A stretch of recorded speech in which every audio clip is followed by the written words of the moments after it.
हमारे इस मुल्क में भेड़ चाल का बहुत ज़्यादा रवाज है। आप अभी रिसेंटली कंप्यूटर साइंस की तरफ देख लें, लोगों का रुझान जो कि देखा देखी बहुत ज़्यादा डेवलप हो चुका है और हर एक यूनिवर्सिटी में जिस तरीके से दाखिले हो रहे हैं, ये आप लोगों की इस बात का सबूत है कि हमारे लोग किस तरीके से एक हवा चलती है और उसको किस तरीके से वो फॉलो करते हैं। और उनमें से मोस्टली लोग अनगाइडेड मजाइल्स की तरह उन डिग्रीज़ की तरफ चले जाते हैं और नतीजा फिर ये निकलता है कि बाद में उनको फ्रूटफुल नताज नहीं देखने को मिलते। वो जो चीज़ें सुन के गए होते हैं वो वैसा नहीं होता। अब इसी से कुछ मिलती जुलती सूरत आती है ACCA और CA की जानब। अगर आप देखें तो मैं आज की इस वीडियो में आप लोगों के सामने एक बड़ा क्रिटिकल किस्म का एनालिसिस रखने लगा हूँ CA और ACCA के बारे में, जिसमें से मैं बहुत सारी बातें कहूँगा। और मैं ये कहना चाहता हूँ वीडियो शुरू होने से पहले कि इसमें मैं जितनी भी बातें इन दोनों प्रोग्राम्स के मुतल्लिक़ करूँगा, it is totally based on my personal experience and knowledge. आप इनसे डिसएग्री ज़रूर कर सकते हैं, लेकिन आप बातों का मुकम्मल सुनिएगा, दैन ही फिर आप अपनी राय का इजहार कीजिएगा। बाकी उम्मीद है कि आपके बहुत सारे सवालात इस वीडियो में कवर हो जाएंगे, लेकिन अगर कुछ सवालात रह जाएँ या आप मेरे से डायरेक्ट बात करना चाहते हो तो उसका तरीक़ाकार मैं वीडियो के लास्ट में बता दूंगा। चलें यहाँ चलते हैं अपनी वीडियो की जानब। अब बहुत सारे स्टूडेंट्स ये सवाल पूछ रहे होते हैं कि आया कि हमें CA की तरफ जाना चाहिए या ACCA की तरफ जाना चाहिए, या फिर बहुत सारे बच्चे ऐसे होते हैं वो BS अकाउंटिंग एंड फाइनेंस के मतलब भी सवाल पूछ रहे होते हैं। तो मैं बेसिकली तौर पर इस वीडियो में आपको ACCA और CA और लास्ट में फिर मैं आपको BS अकाउंटिंग एंड फाइनेंस के बारे में भी गाइड करूंगा। सबसे पहले अगर हम देखें CA और ACCA, इसके मतलब बहुत सारे बच्चे ये सवाल पूछते हैं कि किन बच्चों को इसकी तरफ आना चाहिए, यानी कि किस बच्चे ने ICS का रखा है, प्री मेडिकल का बच्चा है या प्री इंजीनियरिंग का बच्चा है, तो इन तीनों में से किसको ये सूट करता है। तो मैं सीधी सी बात आपको कहना चाहता हूँ कि हमारे जो इंटरमीडिएट लेवल है उसमें ये बात बच्चे के अंदर डेवलप नहीं हो पाती कि वो क्या फ़ैसला करे फ्यूचर में, क्योंकि हमारा निज़ाम ही इस तरीके से रटा सिस्टम है। यहाँ से बच्चों को ना तो आपका फ्यूचर गोल उनका समझ आता है और ना ही उनको ये समझ आ रहा होता है कि उनके लिए कौन सा ऐसा सब्जेक्ट है जिसमें वो जाके ग्रो कर सकते हैं या कौन सा ऐसा सब्जेक्ट है जिसमें वो ग्रो नहीं कर सकते। तो इस फरसुदा निज़ाम में रहते हुए जो मैं आपको ये कहना चाहता हूँ कि अगर आप किसी भी बैकग्राउंड से हैं तो आप CA और ACCA में आ सकते हैं और कामयाब हो सकते हैं। यानी ये ज़रूरी नहीं है कि आपका अगर अकाउंट्स का पीछे से या ICOM वगैरह आपने नहीं कर रखा तो आप ना आए इस फील्ड में। प्री मेडिकल के बच्चे बहुत सारे ये क्वालिफाइड हो जाते हैं CA में भी और ACCA में भी, यानी कि आप किसी भी बैकग्राउंड से आके इसमें से ग्रो कर सकते हैं। तो पहला तो आपको ये मैं कहना चाहता हूँ। लेकिन फिर ऐसे कौन से तालिब इल्म हैं, कौन से ऐसे स्टूडेंट्स हैं जिनको इनकी तरफ नहीं आना चाहिए। तो ऐसे स्टूडेंट्स में से सबसे पहली कैटेगरी उन स्टूडेंट्स की आती है जो किताबों को टाइम नहीं दे सकते। यानी बहुत सारे बच्चे ऐसे होते हैं वो रट्टा नहीं लगा सकते बैठ के, वो बैठ के किताबों को टाइम नहीं दे सकते। अगर उन्हें 7-8 घंटे लगातार पढ़ना पड़ जाए तो उनके लिए एक पहाड़ जैसा काम बन जाता है और उनसे नहीं पढ़ा जाता। तो अगर तो आप कोई ऐसे तालिब इल्म हैं और आप किताबों को टाइम नहीं दे सकते तो फिर आपको इस तरफ नहीं आना चाहिए, क्योंकि इस फील्ड में आपको किताबों में ज़रूर दिल लगाना पड़ेगा, किताबों को काफ़ी ज़्यादा टाइम देना पड़ेगा, चाहे आप इंटेलिजेंट ही क्यों ना हो। क्योंकि ACCA हो या CA हो, इनके पेपर वैसे पास नहीं होते बगैर मेहनत के। इन यूनिवर्सिटी वाला सिस्टम नहीं है कि पेपर करीब है, मिड या फाइनल और आपने हफ्ता पहले पढ़ा और उसको पास कर लिया, ऐसा सीन नहीं है।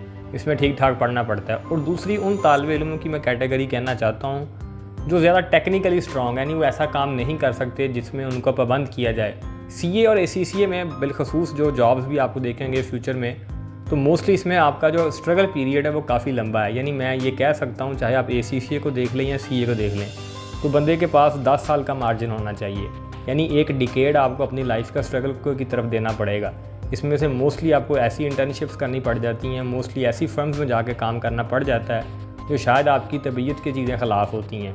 यानी आपने ज़रा सूट बूटेड होके, और जैसे बैंक्स में आपने देखा होगा अपने सराउंडिंग्स में जॉब्स होती हैं सुबह से शाम तक, वो वाला ज़रा काम आपको करने पड़ जाते हैं। लेकिन मुश्किल के बाद आसानी है। बहुत सारे लोग जब ये 8-10 साल की स्ट्रगल कर लेते हैं उसके बाद उनको बहुत अच्छी पोजीशंस मिल जाती हैं, वो ज़रा सॉफ्ट कॉर्नर के ऊपर चल जाते हैं और थोड़ी तबीयत भी बंदे उसके साथ मैच हो जाती है।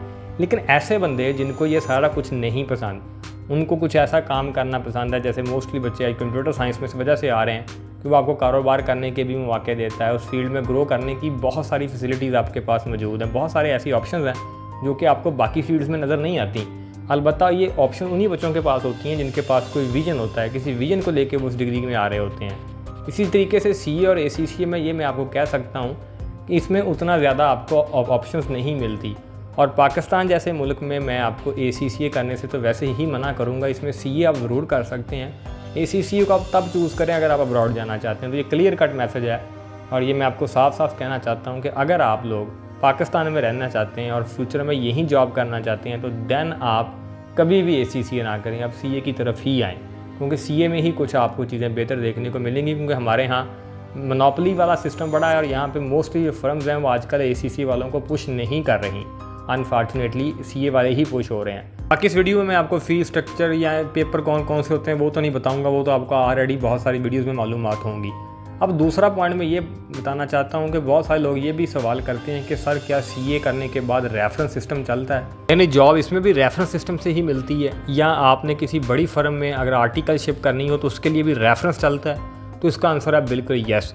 हमारे इस मुल्क में बिल्कुल रेफरेंस सिस्टम चलता है। अगर आपके पास रेफरेंस नहीं है तो देन आपको बहुत ज़्यादा हार्ड वर्क करना पड़ेगा और बहुत ज़्यादा आपको स्ट्रगल करनी पड़ेगी। और ये बात मैं ऑलरेडी बोल चुका हूँ कि फिर आपको 10 साल का मार्जिन रखना चाहिए, क्योंकि हमारे यहाँ जो बिग 4 है, जिसको आप लोग बहुत सारे बिग 4 फर्म्स के नाम से जानते होंगे जो इस फील्ड में इंटरेस्ट रखते हैं, तो उनमें इंटर्नशिप करने के लिए रेफरेंस का होना बड़ा ज़रूरी है। और अनफॉर्चुनेटली बहुत सारे गरीब घरों के बंदे जो हैं वो इनमें इंटर्नशिप नहीं हासिल कर पाते। और तो ये एक सबसे पहला वो नेगेटिव पॉइंट आता है उन बच्चों के लिए जिनके पास रेफरेंस नहीं होता, कि उनको किसी ऐसी फर्म में जाके आर्टिकलशिप करनी पड़ती है जिसके बाद उनको ठीक ठाक स्ट्रगल करनी पड़ती है। इसी वजह से फिर सैलरीज़ और उनके जो वजीफ़े में फ़र्क है वो काफ़ी ज़्यादा आपको देखने को मिलता है। तो अगर तो आपके पास रेफरेंस नहीं है और आप इस वजह से इस फील्ड में कूद रहे हैं कि आपके लिए भी आगे इक्वल अपॉर्चुनिटीज़ मिलेंगी, तो ऐसा नहीं है। इसमें भी आपको रेफरेंस सिस्टम चलता है। बाकी ये है कि इसमें से मैं आपको ये कह सकता हूँ कि ये कैसी फील्ड है, अगर आप जैसे मैंने 2 चीज़ें आपको पहले कैटेगरी बताई है स्टूडेंट्स की, कि आप किताबों पे टाइम देने वाले हुए, इसको टाइम से क्वालिफाइड कर गए, और दूसरे आप हार्ड वर्कर हुए, आप अपने फील्ड को टाइम दिया और आपने वो जॉब के लिए अपने आप को रेडी कर लिया, जो कि बहुत ज़रूरी है। उसमें आपने आपको अपने स्किलफुल किया। तो देन फिर मैं ये कह सकता हूँ कि अगर आप बिग 4 में ना भी जाएँ, आप किसी हल्की फर्म से भी कर रहे हैं आर्टिकलशिप, तो भी आपके लिए फिर चीज़ें विद इन सम ईयर्स ठीक हो जाएंगी। लेकिन इसके दौरान अगर आपको अब्रॉड की अपॉर्चुनिटी मिले तो आपको वो ज़रूर आपको अवेल करनी चाहिए, क्योंकि अब्रॉड की जो सैलरीज़ हैं वहाँ पे जो आपके लिए अपॉर्चुनिटीज़ हैं पाकिस्तान में नहीं वैसी देखने को मिलती अनफॉर्चुनेटली। अब मैं इस सवाल का भी जवाब देना चाहता हूँ कि सीए या एसीसीए करने के बाद आपको सैलरीज़ कितनी मिलती है। एसीसीए तो मैंने आपको सीधा बोल दिया है कि आप उसको पाकिस्तान में ना करो। उसमें जो आर्टिकलशिप होती है, यानी वो 3 साल का जो आपको एक्सपीरियंस गेन करना होता है, उसमें तो बड़ा कम वजीफ़ा मिल रहा होता है, यानी 35-40 हज़ार रुपये आपको ऑलमोस्ट मिल रहा होता है। ये मैं बहुत ज़्यादा बोल रहा हूँ, इस पर कम वाले भी लोग मौजूद हैं। इसी वजह से फिर ईसीसी वाले जो हैं वो टाइम से ही अब्रॉड मूव ऑन हो जाते हैं, क्योंकि जितनी ज़्यादा वो पैसे इन्वेस्ट करके आए होते हैं फिर उतना उनको पे बैक नहीं मिल रहा होता। और अब सीए की बात करें तो आपके लिए जो मैं ये कह सकता हूँ, तकरीबन आप 1 लाख तक अर्न कर सकते हैं अगर आप सीए क्वालिफाइड हैं, आपने तमाम पेपर्स पास आउट कर लिए और आपने आर्टिकलशिप भी आपने कर ली है। बेशक आप अगर किसी बिग 4 में नहीं भी आपको आर्टिकलशिप मिली तो भी तकरीबन आप 80 हज़ार से लेकर 1 लाख तक अर्न कर सकते हैं। लेकिन ये तमाम के लिए नहीं, इनमें से कुछ लोग आज ऐसे भी मौजूद हैं, क्योंकि मार्केट ये अब सैचुरेशन इसमें काफ़ी ज़्यादा हो रही है और आने वाले दिनों में आपको मज़ीद भी देखने को मिलेगी, क्योंकि हमारे यहाँ बहुत सारे लोग इसमें आ रहे हैं। लेकिन फिर भी मैं ये कहना चाहता हूँ कि इस फील्ड में चूँकि जॉब्स भी फिर भी रहेंगी, क्योंकि ये फील्ड ही ऐसी है और इसको फिर पास आउट करना भी हर एक का काम नहीं है और इसमें ग्रो करना भी फिर हर एक का काम नहीं है। इसके लिए तबीयत मैच करती हो तो ही बंदा फिर आगे ग्रो करता है, तो फिर आपकी सैलरीज ठीक हो जाती हैं आफ्टर सम टाइम्स। लेकिन फिर आपको मैं ये कहना चाहता हूँ, 12 दफ़ा मैं इस वीडियो में ये कितनी दफ़ा ये बात रिपीट कर चुका हूँ कि 10 साल का आपको मार्जिन रखना चाहिए। यानी जिस दिन से आपने सीए एसीसीए की आपने डिसीजन लिया उससे लेकर 10 साल तक आप अपने आप को ये देखें कि आपको स्ट्रगल करनी है। अगर तो आप 10 साल तक स्ट्रगल कर सकते हैं than it is very fine for you. लेकिन 10 साल के बाद आप ये नहीं कह सकते कि आपको बिज़नेस खड़ा करने जा रहे हैं। आप एक सिक्योर्ड और एक अच्छी सैलरी वाली जॉब हासिल करने में ज़रूर कामयाब हो जाएंगे। और यही बात आप इसके मतलब एक बिटर ट्रुथ भी बोल सकते हैं। बाकी बताने को तो आपको बहुत सारी ऐसी एग्जांपल्स दी जा सकती हैं आप लोगों को इस जाल में फंसाने के लिए कि फ़लाँ बंदा है वो 5 लाख कमा रहा है, फ़लाँ बंदा है वो 10 लाख कमा रहा है। बताने को तो बहुत कुछ ऐसा बताया जा सकता है। ऐसे मैं आपको बहुत सारे ऐसे लोग बता सकता हूँ जो कंप्यूटर साइंस में लाखों की तो बात ही नहीं, करोड़ों कमा रहे हैं। यानी कितने ज़्यादा सीए वाले इकट्ठे कर लें तो उतना वो कंप्यूटर साइंस वाला आदमी कमा रहा होगा। तो ऐसे एग्जांपल देने से तो सबकी तो बात नहीं ना होती, किसी 2, 4, 6, 10, 15 बंदों को तो हम एज आ होल डील नहीं ना कर सकते। तो इसी वजह से सीए एक सिक्योर फील्ड है, इसमें जॉब्स अपॉर्चुनिटीज़ ज़रूर मौजूद हैं। पाकिस्तान की बात कर रहा हूँ तो आप ये कह सकते हैं आप इसमें आ सकते हैं। इसी तरीके से एसीसीए करके अगर आप अब्रॉड जाएंगे तो वहाँ पर अगर आपको अच्छी जॉब मिलती है तो वहाँ पर मज़ीद चीज़ें आपके लिए बेहतर हो जाएंगी। और बाकी मैं बात करना चाहता हूँ बीएस अकाउंटिंग एंड फाइनेंस की। अब बीएस अकाउंटिंग एंड फाइनेंस अगर आप लम्स से करते हैं या IBA कराची से करते हैं तो देन आपकी गेम और है। देन आपको फिर मैं कह सकता हूँ कि बहुत सारी ऐसी अपॉर्चुनिटीज़ देखने को मिल जाती हैं जैसे ACCA वालों को या CA वालों को देखने को मिलती हैं, और उसमें भी आप लोगों को अब्रॉड में भी बहुत ज़्यादा अपॉर्चुनिटीज़ देखने को मिलती हैं।